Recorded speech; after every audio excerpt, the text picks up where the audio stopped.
Right, and the ones that really stand out above all others, eventually they will become the new ones, the new critics, the new novelists. You know, some people will eventually do it so well that they'll have to be paid. Right.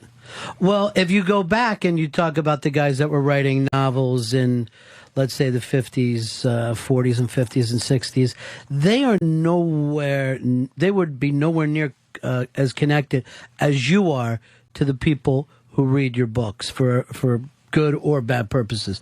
I mean, if you go on your website, people will follow you, and this was his best era, or I wish he'd get back, or why can't he write so? And people are so connected by what the artist does himself. Are you able to follow along and read that stuff, or would that just pollute you? I would never go there.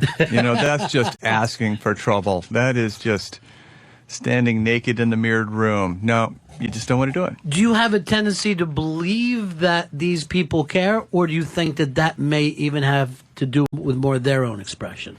You know, everything is going to resonate with somebody in a different way. And so the book that somebody really does not care for, that's going to be the book that somebody else comes up to me and says, that book changed my life. That was my favorite book. That's the best book I ever read. Thank you for writing it. And so you just can't prejudge and self-censor just because you want the book to appeal to everybody.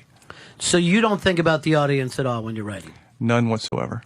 And this is just to please yourself as you're writing? As on any given day, do you get up and do you know you have a good day writing because you feel one way, or is there some other criteria for you?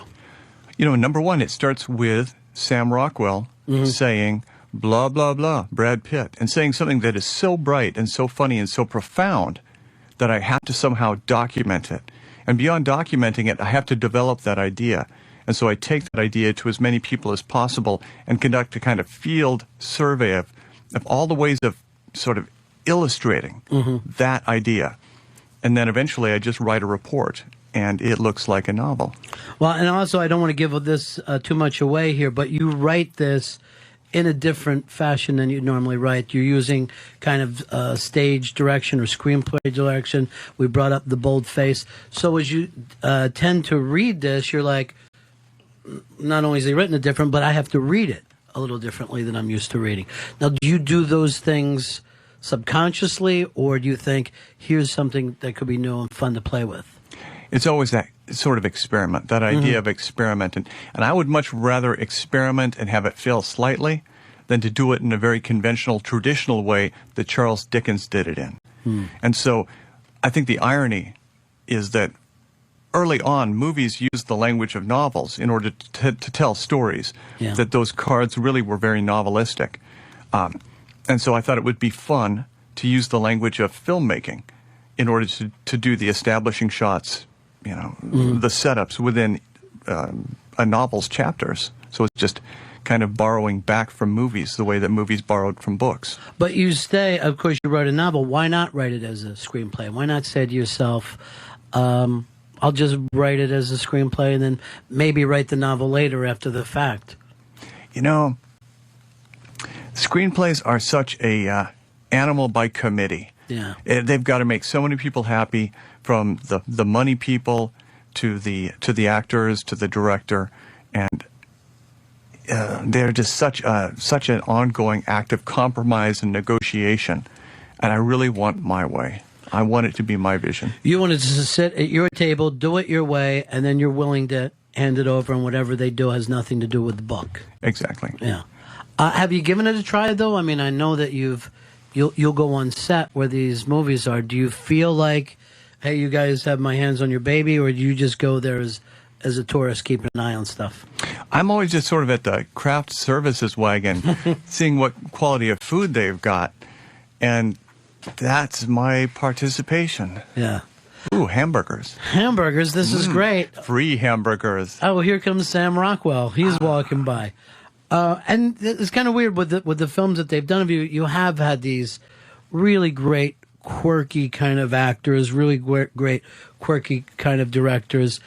Did they find you, or are you finding them? No, they always find the work. Yeah. Because I don't know anybody. You don't know any of them. And it still doesn't interest you when you're done.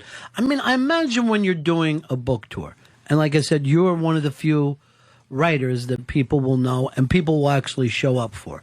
I don't think most people understand how difficult it is to move a book these days. You know, a book is just a passive object that sits there made out of paper, for the most part, that demands that you do all the work. It's like an ugly whore, okay? It's just going to lay there, and you're going to have to do anything if you want something to happen. And so a book is about the hardest thing there is to sell these days, where everything else, every other whore out there is gorgeous, and it moves, and it's in 3D, and it's in high definition, and it's in stereophonic sound. And all the other whores are prettier and much more skilled, and a book just lays there. And yet when you show up someplace, it's an event now. I mean, people will show up, and it is closer to being a show more than just a signing. It is. You know, because number one, I want to have a good time. You know, it's not like God at the end of my life will say, okay, Chuck, you spent the equivalent of 3 years on book tours, so I'm going to give you an extra 3 years on the end, okay? You don't have to die. You can just have that extra 3 years. No, the clock is running even when I'm on book tour. So I want those book tours to be a lot of fun for me. Yeah. I want to have a great time when I'm doing that, and I want to read something that is really going to shock or make people laugh or really have an effect. I don't want to waste my time either. And also, I guess when you're saying shock and have an effect, a big difference between music and even movies is that you can't kind of count on the rest of the audience to bring people up. When we go to a movie and everybody's laughing, we may start and laugh along, or if it's a concert, we might get up and dance because everybody else is. But with the book, it's just us and the book. Which, why not play to that strength? Because it is just you and the book, and you're doing all the work, and you have to be a certain amount of smarts in order to even comprehend what's happening on the page. That gives the writer the permission to go to a lot of places that movies and television and music never, ever, ever will be able to go. Yeah. But, you know, like I said, like you said that you weren't thinking of the audience when you write this, but then your books do have a tendency to take the audience somewhere. There'll be a twist, there'll be a turn, there'll be... Normally at any one of your books, I'll say to myself, well, that idea is completely against anything that I've ever even want to believe before I'll take the time over. But there'll be things that you will hand to us that I will think, well, no society should be for that. No person should want to even take that thought on.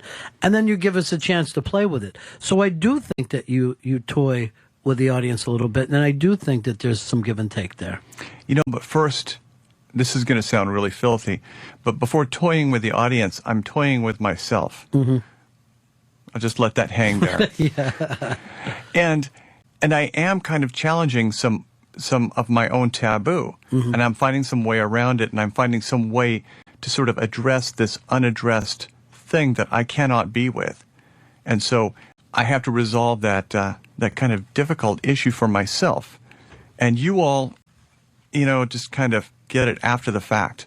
The book is about my therapy, and then it goes out in the world, and maybe, hopefully, it's about your therapy. So you love the idea of a taboo. You love the idea of a wall showing up anywhere. You know, that's the whole Soren Kierkegaard thing. As soon as we see something we're not supposed to do, something we're not supposed to go, don't go down in that basement. Yeah. Don't, you know, what are the old things? Don't do this. The old fairy tale things. Yeah. As soon as you know the Bluebeard says, don't go in that room with the locked door, you know that you're going to go in there. You got to go in. So as soon as somebody presents me with something in the world that I didn't realize was there, I got to go there.